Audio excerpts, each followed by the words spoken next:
Somashekar ST. ಸನ್ಮಾನ್ಯ ಅಧ್ಯಕ್ಷರೇ, ಚುಕ್ಕಿ ಗುರುತಿನ 1592ನೇ ಕ್ವಶನ್ನ ನಿಮ್ಮ ಮುಖಾಂತರ ಉಪಮುಖ್ಯಮಂತ್ರಿಗಳಿಗೆ ಕೇಳಲಿಕ್ಕೆ ಬಯಸ್ತೇನೆ. ಅಧ್ಯಕ್ಷರೇ, ಉತ್ತರವನ್ನು ಒದಗಿಸಲಾಗಿದೆ. ಅಧ್ಯಕ್ಷರೇ, ಉತ್ತರ ಕೊಟ್ಟಿದ್ದಾರೆ.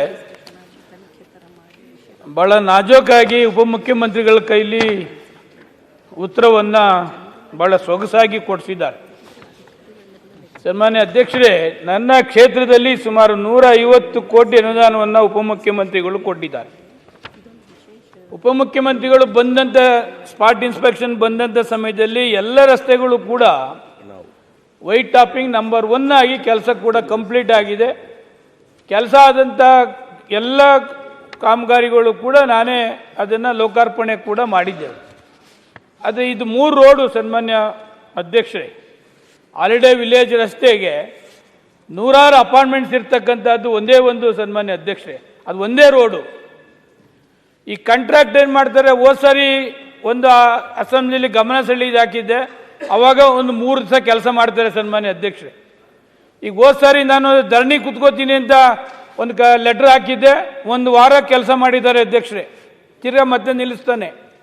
ಇವತ್ತು ಸ್ಟಾರ್ ಕ್ವಶನ್ ಆಗಿದೆ ಅಂತ ಅಧಿಕಾರಿಗಳು ಹೇಳಿರಬೇಕು, ನಿನ್ನೆ ರಾತ್ರಿ ಅರ್ಧ ದಿವಸ ಕೆಲಸ ಮಾಡಿದ್ದಾರೆ ಸನ್ಮಾನ್ಯ ಅಧ್ಯಕ್ಷರೇ. ಈಗ ಸರ್ಕಾರದ ತಪ್ಪಿಲ್ಲ, ಶಾಸಕರದ್ದು ತಪ್ಪಿಲ್ಲ ಸನ್ಮಾನ್ಯ ಅಧ್ಯಕ್ಷರೇ. ಇರೋತಕ್ಕಂಥ ಅಪಾರ್ಟ್ಮೆಂಟ್ಸಲ್ಲಿ ಇರತಕ್ಕಂಥ ಎಲ್ಲ ಹೊರನಾಡೋರು ಪ್ರತಿ ದಿವಸ ಮೊಬೈಲಲ್ಲಿ ಸರ್ಕಾರನ ಟಾರ್ಗೆಟ್ ಮಾಡ್ತಾರೆ, GBA ಅಧಿಕಾರಿಗಳನ್ನ ಟಾರ್ಗೆಟ್ ಮಾಡ್ತಾರೆ, ಶಾಸಕರು ಎಲ್ಲಿದ್ದೀರಿ ಅಂತ ಟಾರ್ಗೆಟ್ ಮಾಡ್ತಾರೆ. ಸರ್ಕಾರ ಹಣ ಬಿಡುಗಡೆ ಆಗಿದೆ ಸನ್ಮಾನ್ಯ ಅಧ್ಯಕ್ಷರೇ, 50 ಕೋಟಿ 1 ವರ್ಷ ಆಗಿದೆ. ನಾನು ಹಲವಾರು ಬಾರಿ ಅಧಿಕಾರಿಗಳು ಮನೆ ಮಾಡಿದ್ದೀನಿ, ಇಂಥ ಕಾಂಟ್ರಾಕ್ಟ್ರನ್ನ ಬ್ಯಾಕ್ ಲಿಸ್ಟ್ಗೆ ಹಾಕಿ ಬೇರೆ ಕ್ಯಾನ್ಸಲ್ ಮಾಡಿ ಬೇರೆ ಕಡೆ ಕೊಡಿ ಅಂತೇಳಿ. ಸರ್ಕಾರದ ತಪ್ಪಿಲ್ಲ, ಅಧಿಕಾರದ ತಪ್ಪಿಲ್ಲ, ನಮ್ಮದು ತಪ್ಪಿಲ್ಲ. ಯಾರೋ ಕಾಂಟ್ರಾಕ್ಟ್ ಮಾಡೋ ತಪ್ಪಿಗೆ ನಾವ್ಯಾಕೆ ಸೋಷಿಯಲ್ ಮೀಡಿಯಾದಲ್ಲಿ ಈ ಅಪಾದನೆ ಹೊರಬೇಕು ಸನ್ಮಾನ್ಯ ಅಧ್ಯಕ್ಷರೇ? ಅದಕ್ಕೆ ಉಪಮುಖ್ಯಮಂತ್ರಿಗಳು ತಮ್ಮ ಮುಖಾಂತರ ಕೇಳ್ತಾ ಇದ್ದೀನಿ, ಇಷ್ಟು ಅನುದಾನ ಕೊಟ್ಟಿದ್ದೀರಿ, ಒಬ್ಬ ಕಾಂಟ್ರಾಕ್ಟ್ ಮಾಡೋ ತಪ್ಪಿಗೆ ನಾವ್ಯಾಕೆ ಅದಕ್ಕೆ ಹೊಣೆ ಹಾಕಬೇಕು ಅಂತಕ್ಕಂಥದ್ದು ಒಂದು. 6 ವರ್ಷ ಆಗಿದೆ, ಇನ್ನೊಂದು ಉತ್ತರಳ್ಳಿ ರೋಡ್ ಅದನ್ನು ಸೇರಿಸಿಲ್ಲ ಸನ್ಮಾನ್ಯ ಉಪಮುಖ್ಯಮಂತ್ರಿಗಳೇ. ತಾವು ಈಗಲಾದರೂ ಅಧಿಕಾರಿಗಳಿಗೆ ಡೈರೆಕ್ಷನ್ ಮಾಡಿ 1 ತಿಂಗಳಿನಲ್ಲಿ ಈ ವರ್ಕ್ ಕಂಪ್ಲೀಟ್ ಆಗ್ಬೋದು ಸನ್ಮಾನ್ಯ ಅಧ್ಯಕ್ಷರೇ. ಆದರೂ 1 ವರ್ಷದಿಂದ ಈ ಮಟ್ಟಕ್ಕೆ ನಡೀತಾ ಇದೆ, ಅಪಾದನೆ ಕೂಡ ಬರ್ತಾ ಇದೆ. ತಮ್ಮ ಮುಖಾಂತರ ಉಪಮುಖ್ಯಮಂತ್ರಿಗಳಿಗೆ ರಿಕ್ವೆಸ್ಟ್ ಮಾಡಿ ಇದನ್ನು ಆದಷ್ಟು ಜಾಗ್ರತೆ ಕೆಲಸ ಕಂಪ್ಲೀಟ್ ಮಾಡ್ತಕ್ಕಂಥದ್ದಕ್ಕೆ ತಮ್ಮ ಮುಖಾಂತರ ಅವ್ರನ್ನ ಕೇಳಲಿಕ್ಕೆ ಬಯಸ್ತೀವಿ ಸನ್ಮಾನ್ಯ ಅಧ್ಯಕ್ಷರೇ.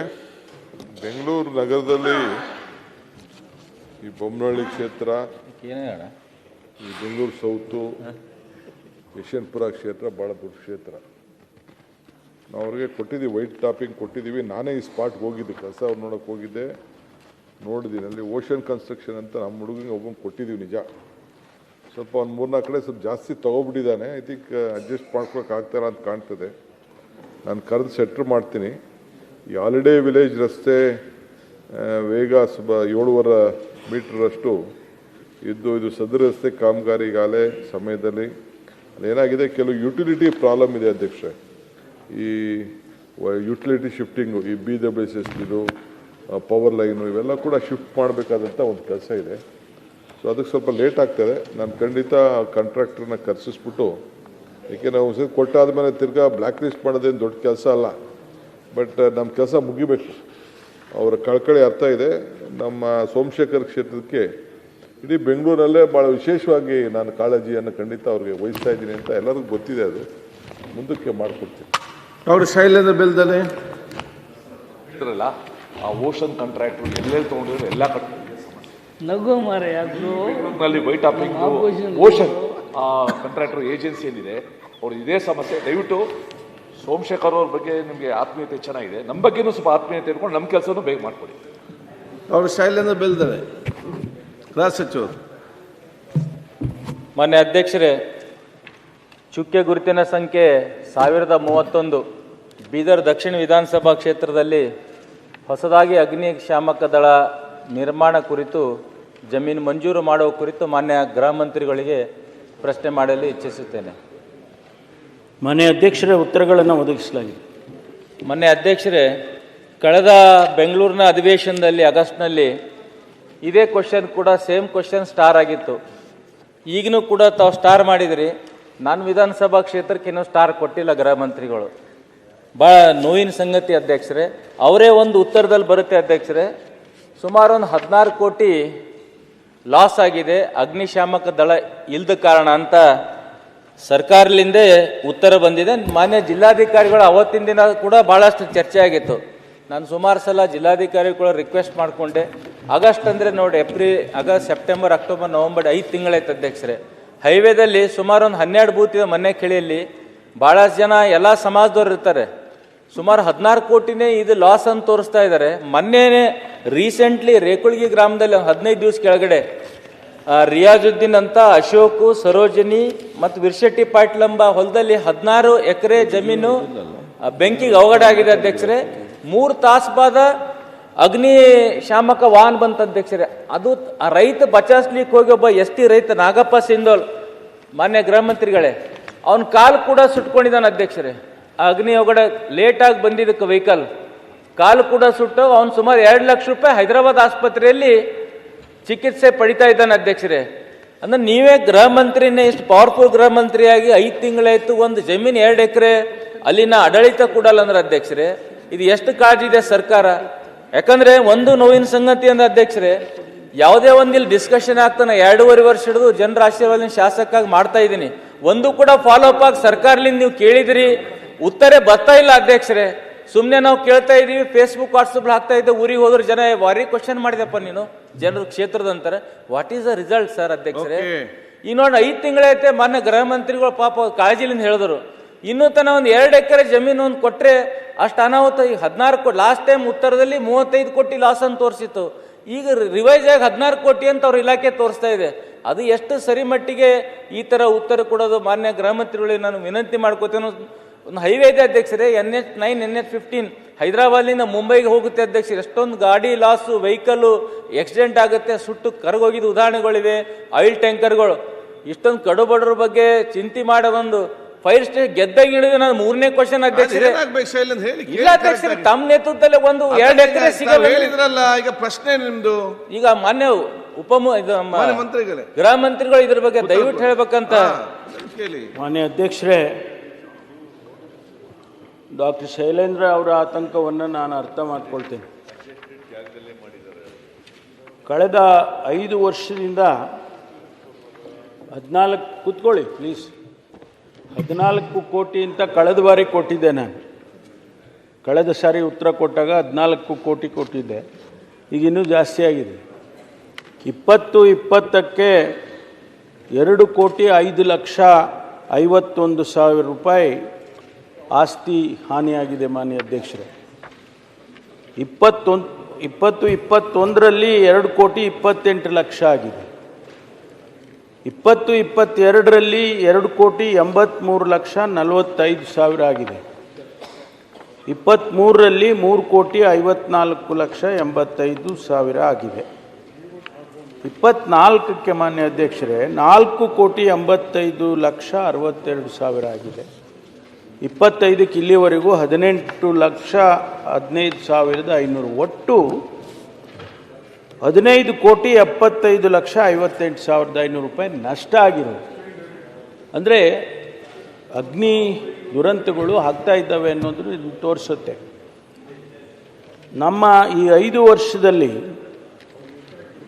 ಸುಮಾರು 292 ಕರೆಗಳು ಬಂದಿದೆ ಅಗ್ನಿಶಾಮಕ ಠಾಣೆಗಳಿಗೆ. ಅಲ್ಲಿ ಇರ್ತಕ್ಕಂಥ ಅಗ್ನಿಶಾಮಕ ಠಾಣೆಗಳು 33 ರಕ್ಷಣಾ ಕರೆಗಳು ಬಂದಿವೆ.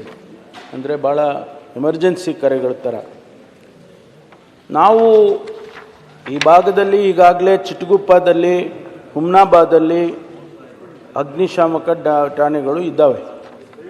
ಆದರೂ ಕೂಡ ಇಲ್ಲಿ ಮಾಡಬೇಕಾದಂಥ ಅವಶ್ಯಕತೆ ಇದೆ ಅಂತ ಹೇಳಿ ನಮಗೆ ಇಲಾಖೆಯವರು ಹೇಳಿದ್ದಾರೆ, ತಾವು ಕೂಡ ಹೇಳಿದ್ದೀರಿ.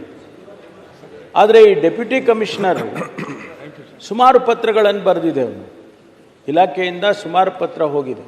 ಕಳೆದ ಲಾಸ್ಟ್ ಲೆಟ್ರ್ ಅವ್ರಿಗೆ ಹೋಗಿರೋದು 6/8/25ರಲ್ಲಿ. ಈಗ ಅವರು 18/11/25ಕ್ಕೆ ತಹಶೀಲ್ದಾರ್ರವರು ಈಗ ಅನುಮತಿಯನ್ನು ಕೊಟ್ಟು ರೆಕಮೆಂಡ್ ಮಾಡಿದ್ದಾರೆ ಅಸಿಸ್ಟೆಂಟ್ ಕಮಿಷನರ್. ಇನ್ನೂ ಕಂಪ್ಲೀಟ್ ಆಗಿಲ್ಲ. ಎಷ್ಟು ನಾವು ಕೇಳಿರೋದೇ 2 ಎಕರೆ ಜಮೀನು ಕೇಳಿದ್ದೇವೆ.